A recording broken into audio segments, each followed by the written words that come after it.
बस्ती जिले के कप्तानगंज विधानसभा के एफसीआई गोदाम के निकट शिवपुर में विशाल जनसभा को संबोधित करने पहुंचे डिप्टी सीएम केशव प्रसाद मौर्य का भाजपा प्रत्याशी हरीश द्विवेदी, भाजपा जिला अध्यक्ष विवेकानंद मिश्रा ने किया स्वागत। जनसभा को संबोधित करते हुए डिप्टी सीएम केशव प्रसाद मौर्य ने कहा कि देश में नरेंद्र मोदी जी को तीसरी बार प्रधानमंत्री बनने के लिए बस्ती से हरीश द्विवेदी को तीसरी बार बड़े अंतर से सांसद बनाकर भेजना होगा।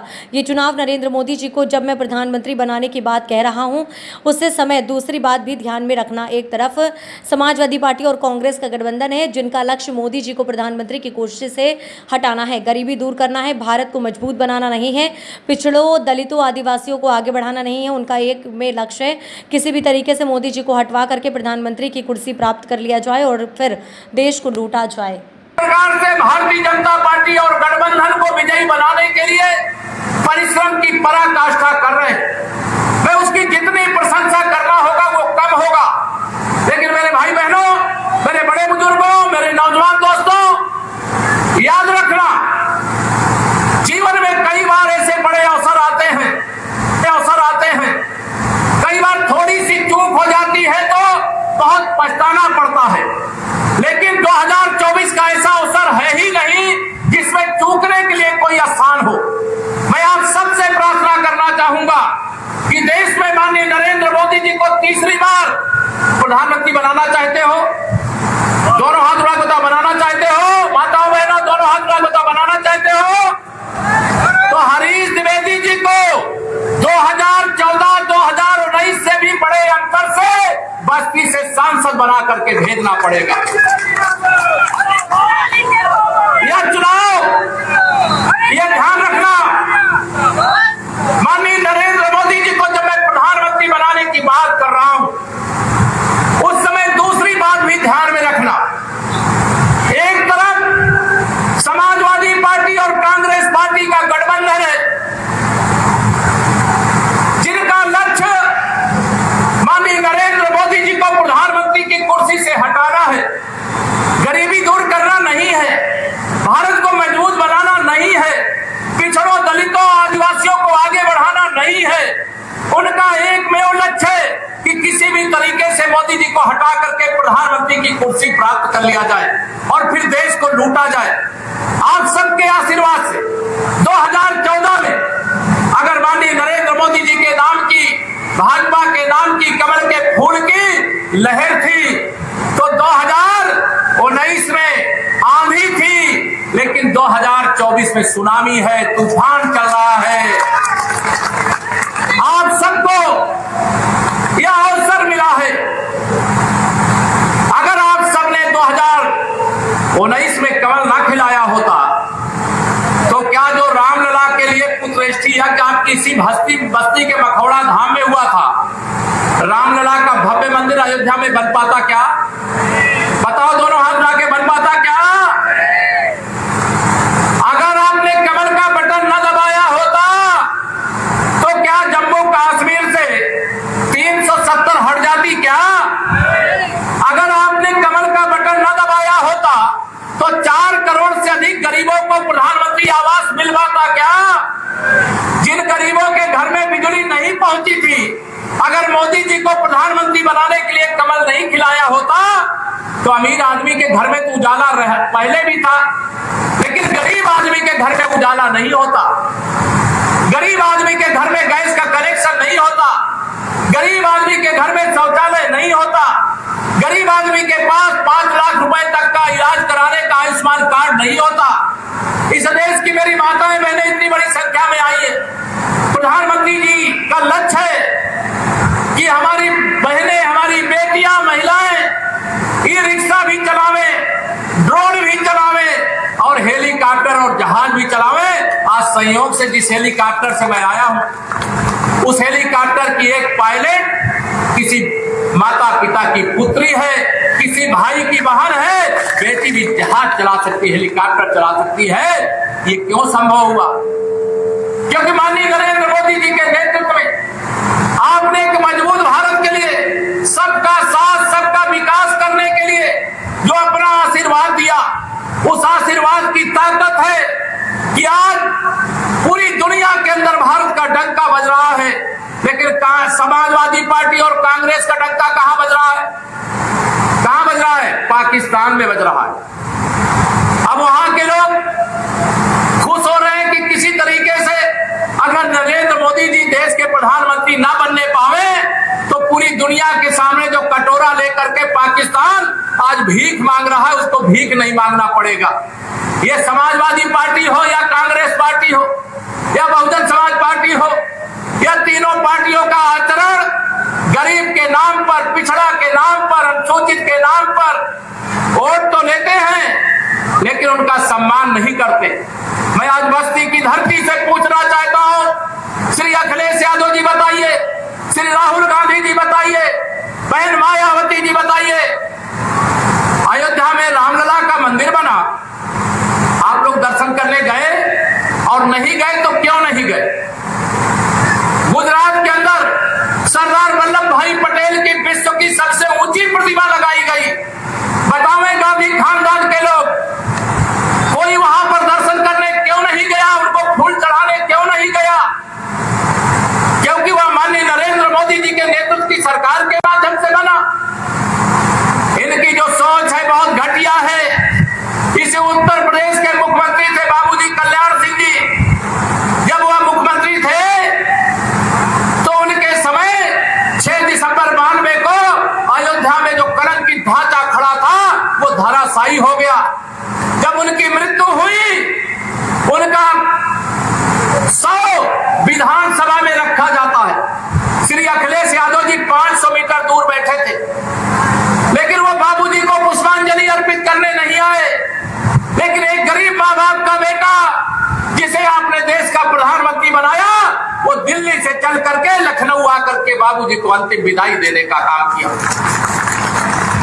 क्या कारण है? क्यों वोट बैंक की राजनीति करते हो? क्यों जिहाद के नाम पर वोट मांगते हो? क्यों पाकिस्तान के नाम पर वोट मांगते हो? अंदर खाने आप चर्चा कर रहे हो कि मोदी जी के नेतृत्व में अगर 400 सांसद बन गए तो इस देश का संविधान और लोकतंत्र खतरे में पड़ जाएगा।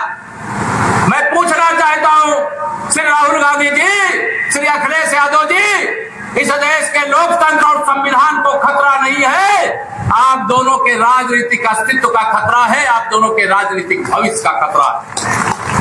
लोकतंत्र का पुजारी तो कौन है? वही गरीब माँ बाप का बेटा, चाय बेचने वाले का बेटा। आप एक पिछड़े वर्ग के प्रधानमंत्री को बर्दाश्त नहीं कर पा रहे हो। हरीश जी और हम सब 2014 में जब सांसद बनकर के गए थे, हरीश जी याद होगा आपको, जब माननीय प्रधानमंत्री नरेंद्र मोदी जी संसद भवन में प्रवेश कर रहे थे तो रुक गए। हम लोग सोचे क्यों रुक गए? उन्होंने संसद भवन की देहरी पर अपना मस्तक रख दिया और प्रणाम किया। तो कई पत्रकारों ने पूछा कि आप लोकसभा के द्वार की देहरी पर शीश क्यों झुकाया?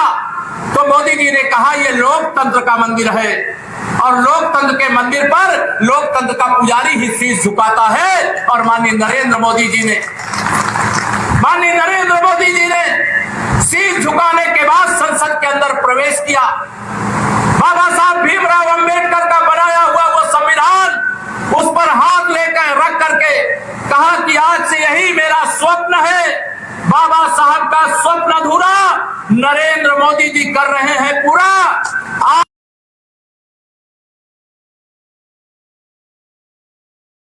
आज पंचतीर्थ बाबा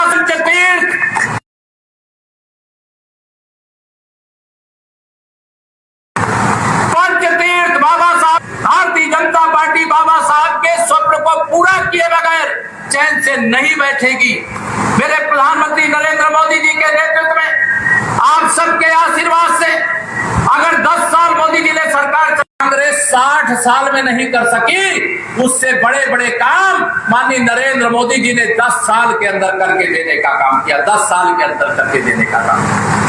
भारतीय जनता पार्टी का लक्ष्य गरीब की भलाई करना है, भ्रष्टाचार का खात्मा करना है, देश का विकास करना है, उत्तर प्रदेश का विकास करना है, बस्ती का विकास करना है, अयोध्या, काशी, मथुरा का भी विकास करना है, भगवान तथागत बुद्ध के स्थानों का भी विकास करना है, देश का सर्वांगीण विकास। ये मेरे प्रधानमंत्री नरेंद्र मोदी जी का लक्ष्य है। अगर सपा बसपा कांग्रेस से पूछो तो उनका नारा क्या है? मोदी जी कहते हैं सबका साथ सबका विकास। और सपा बसपा कांग्रेस वाले क्या कहते हैं? कुछ का साथ मुसलमानों का विकास, कुछ का साथ गुंडों, अपराधियों, माफियाओं, दंगाइयों, भ्रष्टाचारियों का विकास, कुछ का साथ परिवार का विकास। और मेरे मोदी जी, कुछ का साथ नहीं, सबका साथ गरीब का विकास, सबका साथ किसान का विकास, सबका साथ नौजवान का विकास, सबका साथ महिलाओं का विकास। मेरी माताओं बहनों को वह दर्द मालूम होगा किस प्रकार से जिस घर में दोनों समय के भोजन की व्यवस्था नहीं होती, उस घर में जब प्रधानमंत्री गरीब कल्याण अन्न योजना का राशन आता है, बताइए मोदी जी को आप मुंह से ना भी बोले तो मोदी जी को आशीर्वाद जाता है कि नहीं जाता? बताओ तो, जाता है कि नहीं जाता? दोनों हाथ रख बताओ, जाता है कि नहीं जाता? बिना कुछ कहे ही मोदी जी को आशीर्वाद मिल जाता है। ये प्रधानमंत्री गरीब कल्याण अन्न योजना से ये सपा बसपा कांग्रेस वाले परेशान हैं। वो कह रहे हैं इसको बंद करो, इसको अगर नहीं बंद करोगे तो मोदी जी को प्रधानमंत्री बनने से नहीं रोक पाओगे। लेकिन मोदी जी ने ऐलान किया है, अरे विपक्षियों, वो गरीब माँ बाप का बेटा है, वो गरीब की पीड़ा को जानता है, वो चांदी का चम्मच मुंह में लगा करके पैदा नहीं हुआ है। वो ऐसा प्रधानमंत्री है जो गरीब का दर्द जानता है। और माननीय नरेंद्र मोदी जी ने ऐलान किया है, आने वाले 5 साल तक प्रधानमंत्री गरीब कल्याण अन्न योजना का राशन जैसे मिल रहा है ऐसे ही मिलता रहेगा। अब इनको परेशानी होगी कि अगर इनको सबको राशन मिलेगा, कोई भूख से नहीं मरेगा तो इनको राजनीतिक फायदा कैसे मिलेगा? मेरे मोदी जी प्रधानमंत्री बने, उन्होंने ऐलान किया मैं भ्रष्टाचार मुक्त भारत बनाऊंगा। अब भ्रष्टाचार मुक्त भारत बनाना है अगर, तो बेईमानी करने वालों पे रोक लगाना पड़ेगा कि नहीं लगाना पड़ेगा? बताओ, लगाना पड़ेगा कि नहीं लगाना पड़ेगा?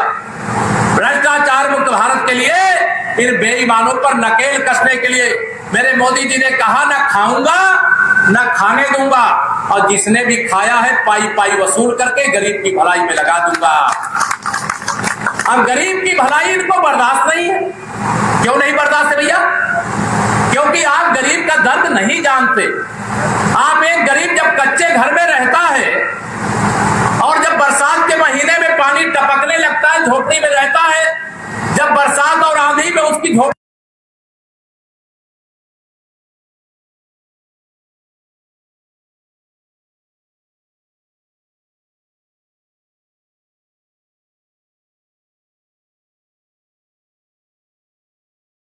और मोदी जी ने कहा है 4 जून को 4 बजे जब 400 पार होगा 3 करोड़ और गरीबों का घर बनाने का काम करूंगा। बनना चाहिए कि नहीं? बहुत सारा ये घोटाला किए हैं विपक्ष वाले। वो जब सरकार में थे, जो गरीब आदमी था उसका कागज में अमीर दिखा दिए, और जो अमीर आदमी था उसको गरीब दिखा दिए। बताइए किए कि नहीं किए? बताओ जरा, किए हैं कि नहीं किए हैं? लेकिन मोदी जी ने कहा, मोदी भी गरीब माँ बाप का बेटा है, एक एक गरीब को खोजूंगा, उनकी जो समस्याएं होंगी एक एक समस्या दूर करूंगा, भारत को शक्तिशाली भारत बनाने का काम करूंगा। अब ये विरोधी बीच में आएंगे दुष्प्रचार करें। श्री हरीश द्विवेदी जी, अच्छा सही बताओ, पूरी ईमानदारी से बताना, दोनों हाथ उठा करके। जब से मेरे दोस्त हरीश जी यहाँ बस्ती से सांसद बने हैं, बताइए बस्ती का विकास हुआ है कि नहीं? दोनों हाथ उठा बताओ, हुआ है कि नहीं हुआ है? अगर हरीश द्विवेदी जी सांसद ना बनते तो अभी मैं उतर रहा था, क्या बन रहा है? क्या एफसीआई का गोदाम बन रहा है? एफसीआई गोदाम बन रहा है कि नहीं बन रहा? सामने हम, मैं ऊपर से देख रहा था, मैं तो एफसीआई का गोदाम बन रहा है। अगर आप हरीश जी को सांसद नहीं बनाते तो ये गोदाम यहाँ बनता क्या? अगर आप हरीश जी को सांसद नहीं बनाते तो मोदी जी जो रामलला का भव्य मंदिर बनवाए वो बनवा पाते क्या?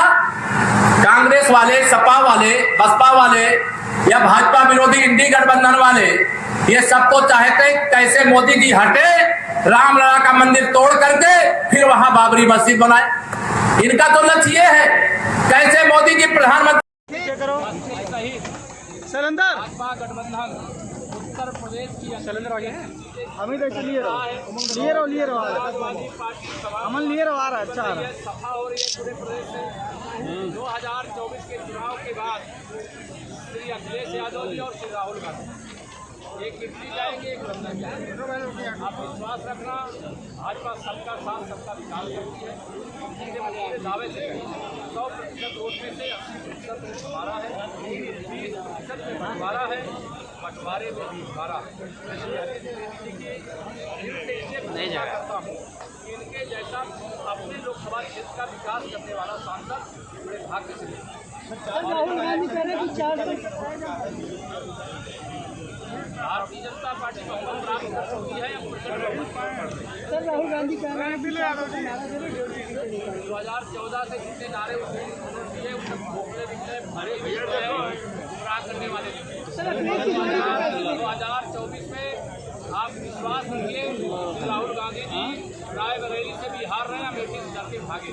सर राहुल गांधी मोदी जी को कह रहे हैं गुड बाय थैंक यू बोल रहे हैं। ये दुष्प्रचार है, अफवाह है। मेरे प्रधानमंत्री श्री नरेंद्र मोदी जी जब संसद भवन में प्रवेश किसी जैसे भगवान के मंदिर में कोई प्रवेश करता है तो पहले माथा टेकता है। उन्होंने संसद भवन को लोकतंत्र का मंदिर मान करके पहले शीश झुकाया, अपना सीढ़ी पर सर रखा, तब अंदर प्रवेश किया। उन्होंने लोकतंत्र का मंदिर माना, संविधान को अपना सबसे बड़ा धर्म ग्रंथ माना। मोदी जी जैसा लोकतंत्र का पुजारी, संविधान का पुजारी, ये बड़े भाग्य से देश को मिला। यह दुष्प्रचार करके अपनी जमानत भी नहीं बचा पाए। गरीब आदमी जानता है कि गरीब को लूटा किसने है, गरीब की सेवा किसने। अरविंद केजरीवाल छोड़ने के बाद कह रहे हैं कि मुख्यमंत्री जी को 2 महीने बाद हटा दिया जाएगा। 2 तारीख को अरविंद केजरीवाल जी जेल जाने एक सवाल होगा, एक सवाल होगा कि मुख्यमंत्री जी को हटा दिया गया, इसका आपका क्या कहना है? केशव जी, शराब पिए हैं घोटाले के। केशव जी, विपक्ष आरोप लगा रहा है कि योगी जी को मुख्यमंत्री हटा दिया जाएगा, इसका आप क्या कहना है? भारतीय जनता पार्टी के राष्ट्रीय अध्यक्ष है क्या या विधायक है भाजपा? सपा और कांग्रेस वाले ही बोल रहे हैं। सपा कांग्रेस वालों भाजपा की कब से होने लगे? आदरणीय योगी आदित्यनाथ जी के नेतृत्व में गुंडे बिल में घुस गए हैं, कानून व्यवस्था दुरुस्त है। पूरा प्रदेश आज देश में जिस प्रकार से अपनी पहचान बनाया है वह योगी आदित्यनाथ जी के नेतृत्व में 2017 से 2024 के बीच में आपने देखा है। अन्यथा सपा की सरकार का मतलब गाड़ी में सपा का नारा खाली प्लाट मारा। ये समाजवादी पार्टी अपराधियों माफियाओं को पैदा करने की फैक्ट्री और कांग्रेस भ्रष्टाचारियों को पैदा करने की फैक्ट्री। पाकिस्तान राहुल गांधी जी का प्रशंसक है और मोदी जी का विरोधी है। और ये जिहाद के नाम पर, पाकिस्तान के नाम पर ओबीसी का आरक्षण छीन करके केवल वोट बैंक तैयार करने का जो पाप कर रहे हैं, जो काम कर रहे हैं, यही ओबीसी इनको सत्ता में बैठाया था, यही दलित, यही आदिवासी जिनको देश सरकार में आने का मौका दिया था, यही सजा की वजह। तो अडानी अंबानी को लेकर विपक्ष आप चिंता मत करिए, देश ईमानदारी से आगे बढ़ा। सर पुरानी पेंशन की बात नहीं करती बीजेपी। प्रधानमंत्री का नामांकन बहुत शानदार हुआ है और भारी अंतर। सर पुरानी पेंशन की बात नहीं करती है। सर पुरानी VP न्यूज, खबर सिर्फ सच की।